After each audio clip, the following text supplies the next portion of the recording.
और coaching point में आपका स्वागत है, जहां हर बच्चे तक पहुंचती है सच्ची शिक्षा। और अगर आप नवोदय परीक्षा की तैयारी कर रहे हैं, तो ये वीडियो आपके लिए है। और अगर आप वीडियो को ऑन किए हैं, तो पूरा वीडियो देखिएगा और ये आपके लिए जो है सो बहुत ज़्यादा मददगार होगा। तो पिछले पार्ट में हमने 59 तक के प्रश्नों को जो है सो हल कर दिया था। आप ऐसा यहाँ क्वेश्चन देख रहे हैं, 59 तक के प्रश्नों को मैंने हल कर दिया था। और इस वीडियो में मैं 60 से जो है सो प्रश्नों को जो है सो हल करूँगा। तो जैसा कि आप देख रहे हैं क्वेश्चन में कि 480 रुपए वर्ग मीटर क्षेत्रफल के एक फर्श को दरी से ढकना है। यदि दरी 4 रुपए प्रति मीटर की दर से खरीदी गई और कुल खर्च 64 रुपया हुए, तो दरी की चौड़ाई जो है सो ज्ञात करें। ठीक है, इस प्रकार से जो है सो हमको निकालना है। इसमें दिया गया है कुल खर्च 64 रुपया और 1 मीटर का खर्च जो है सो 4 रुपया है। तो दरी की लंबाई निकालते हैं। तो दरी, ये प्रश्न 60 नंबर है। दरी की लंबाई बराबर, दरी की लंबाई बराबर 64 बट्टा 4। इसको काटेंगे 16 मीटर हो जाएगा। तो दरी की लंबाई जो है सो 16 मीटर हो जाएगा। ठीक है, उसके बाद जो है सो कह रहा है कि 480 वर्ग मीटर क्षेत्रफल के एक फर्श को दरी से ढकना है। यदि दरी, ये सारा चीज जो है सो दिया गया है। तो ये सारा जो है निकालते हैं यहाँ पर। फर्श का क्षेत्रफल बराबर, तो यहाँ दिया हुआ है फर्श का क्षेत्रफल बराबर 480 मीटर स्क्वायर। और फर्श का क्षेत्रफल होगा L गुने बी बराबर 480 मीटर स्क्वायर। तो L का मान जैसे दिया गया है, अभी निकाले हैं 16 मीटर। यहाँ 16 मीटर गुने बी लिखेंगे बराबर 480 मीटर स्क्वायर। ठीक है, यहाँ लिखेंगे b बराबर 480 मीटर स्क्वायर बट्टा 16 मीटर। ये मीटर कट जाएगा। 16 से अगर 16 तिया 48, b बराबर हो जाएगा 30 मीटर। तो यहाँ लिखेंगे दरी की चौड़ाई, दरी की चौड़ाई बराबर 30 मीटर। ठीक है, इस टाइप से जो है आपको प्रश्नों को जो है सो हल करना है। ठीक है, अगला प्रश्न देख रहे हैं, देखते हैं 61 नंबर प्रश्न क्या कह रहा है। 61 नंबर प्रश्न में आप देख रहे हैं, कह रहा है कि यदि एक घन के किनारा 100% बढ़ा दिया जाए, तो उसके आयतन में कितनी वृद्धि होगी। ठीक है, कितनी वृद्धि होगी ये कह रहा है निकालने के लिए। तो यहाँ लिखेंगे मूल घन का आयतन। यहाँ मूल घन का किनारा, मूल घन का किनारा बराबर x और मूल घन का आयतन, मूल घन का आयतन निकाल लेंगे। आयतन हो जाएगा, आयतन होता है L क्यूब। किनारा को ही L कहा जाता है। तो L का मान जो है सो x है, तो x का होल क्यूब हो जाएगा बराबर x क्यूब हो जाएगा। ठीक है, उसके बाद नए घन का आयतन, नए घन का किनारा, यहाँ लिखेंगे नए घन का किनारा, नए घन का किनारा बराबर x प्लस x का 100%। तो x प्लस x गुने 100 बट्टा 100, 100 कट जाएगा। तो x को अगर हम करते हैं, तो x को अगर जोड़ते हैं तो आएगा यहाँ 2x। ठीक है, इस टाइप से आप देख रहे हैं, यहाँ 2x आएगा। उसके बाद जो है सो आगे जो है सो बनाते हैं, नए घन का आयतन निकालते हैं। यहाँ लिखेंगे नए घन का आयतन बराबर, नए घन का आयतन बराबर L क्यूब। तो L का मान जो है सो 2x है, 2x क्यूब होगा, 8x क्यूब हो जाएगा। ठीक है, उसके बाद जैसे यहाँ लिखेंगे प्रतिशत वृद्धि बराबर, या नहीं तो यहाँ लिखेंगे पहले वृद्धि निकाल लेते हैं कितना हुआ है। तो वृद्धि बराबर 8x स्क्वायर। अब पुराना जो है सो कितना था x, नया जो है सो 8x क्यूब हुआ है, अब पुराना जो है सो x क्यूब था। ठीक है, तो 8x क्यूब में से x क्यूब घटाएंगे तो 7x क्यूब होगा। अब उसके बाद जैसे लिखेंगे प्रतिशत वृद्धि बराबर, प्रतिशत वृद्धि बराबर, तो प्रतिशत वृद्धि जैसे ये दिया गया है तो यहाँ लिखेंगे 7x³ बट्टा में x³ देंगे गुने 100। ठीक है, तो ये x³ कट जाएगा। प्रतिशत में निकालने के लिए 100 से गुना करते हैं, 100 को 7 से गुना करेंगे तो 700% की वृद्धि हो जाएगा। ठीक है, नए आयतन में 700% की वृद्धि हो जाएगा। इस टाइप से आप देख रहे हैं, यहाँ पर आंसर दिया गया है 700%। उसके बाद 62 नंबर प्रश्न में देखते हैं। 62 नंबर प्रश्न कह रहा है कि घन का एक किनारा 12 सेंटीमीटर, इससे 4 सेंटीमीटर किनारा वाला कितने घन काटे जा सकते हैं। तो यहाँ डायरेक्ट जो है सो लिख लेंगे। 62 नंबर डायरेक्ट बना लेते हैं। 4 सेंटीमीटर वाले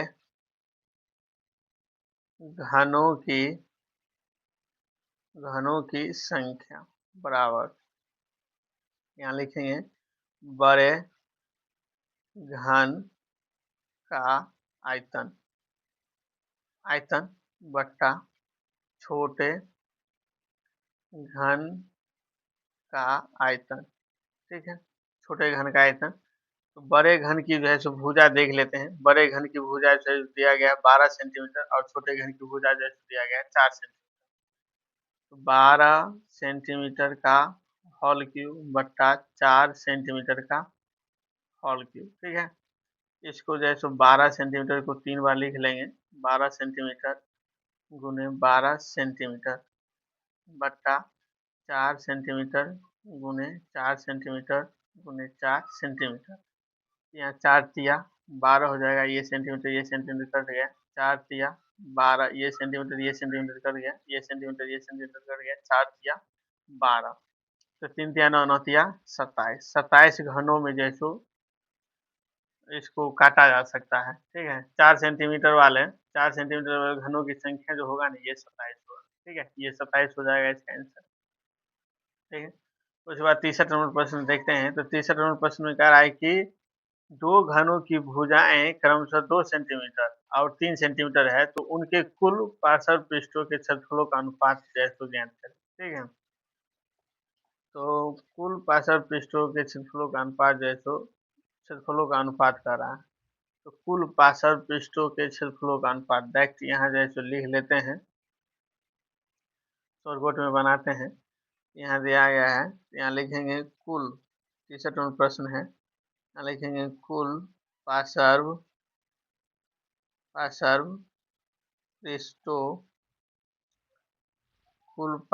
पृष्ठों के क्षेत्रफलों का अनुपात बराबर। तो पहले 2 सेंटीमीटर दिया गया है, तो यहाँ लिखेंगे पहले घन का कुल पार्श्व पृष्ठ क्षेत्रफल बट्टा दूसरे घन का कुल पार्श्व पृष्ठ क्षेत्रफल।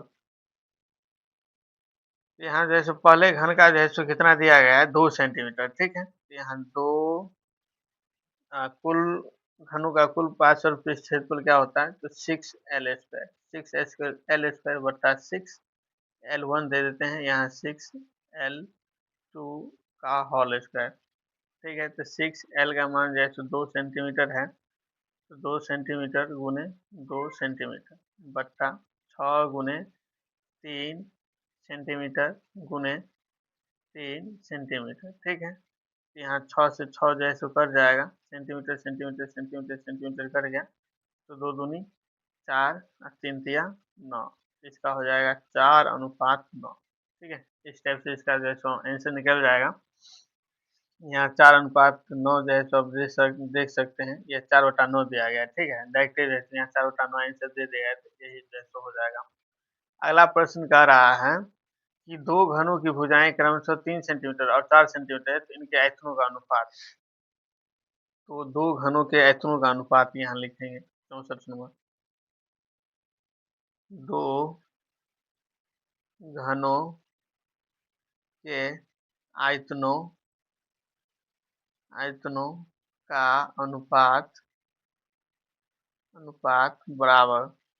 यहाँ पहले घन का आयतन बट्टा दूसरे घन का आयतन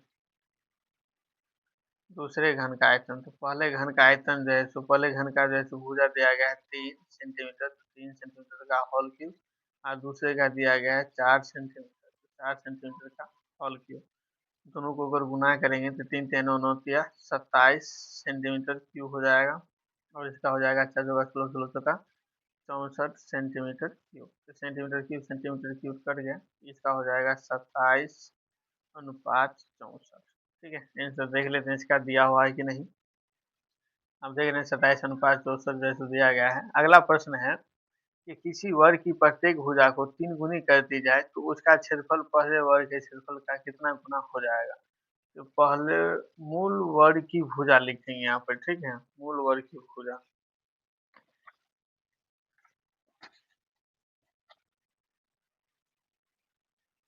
ये 65 नंबर प्रश्न है, यहाँ 65 नंबर लिख लेंगे। मूल वर्ग की भुजा बराबर x, और मूल वर्ग का क्षेत्रफल होता है भुजा स्क्वायर। भुजा का मान है x, तो एक्स स्क्वायर नए वर्ग की भुजा, नए वर्ग की भुजा बराबर 3x, 3 गुना कर दिया जाए। देख रहे हैं आप, 3 गुना कर दिया जाए तो नए वर्ग का क्षेत्रफल भुजा स्क्वायर, भुजा का मान है 3x का होल स्क्वायर, 3 तिया 9 एक्स स्क्वायर। तो यहाँ लिखेंगे वृद्धि बराबर, ठीक है, वृद्धि पूछ रहा है कितना गुना जो है सो बढ़ जाएगा। ठीक है, यहाँ 9x स्क्वायर बट्टा एक्स स्क्वायर, तो ये एक्स स्क्वायर कट गया, 9 गुना वृद्धि हो जाएगा। ठीक है, 9 गुना जो है सो वृद्धि हो जाएगा। ठीक, अगला प्रश्न देखते हैं। 66 नंबर कह रहा है कि एक हॉल की लंबाई 9 मीटर, चौड़ाई 7 मीटर और ऊंचाई 5 मीटर है, तो 100 सेंटीमीटर चौड़े कागज की दीवारों को ढकने के लिए कागज की लंबाई होगी। ठीक है, तो यहाँ जो है तो चारों दीवारों का क्षेत्रफल, ठीक है, चारों दीवारों का क्षेत्रफल और कागज का क्षेत्रफल दोनों लिख लेंगे। ठीक है, डायरेक्ट लिखते हैं। 66 नंबर, चारों दीवारों का क्षेत्रफल बराबर कागज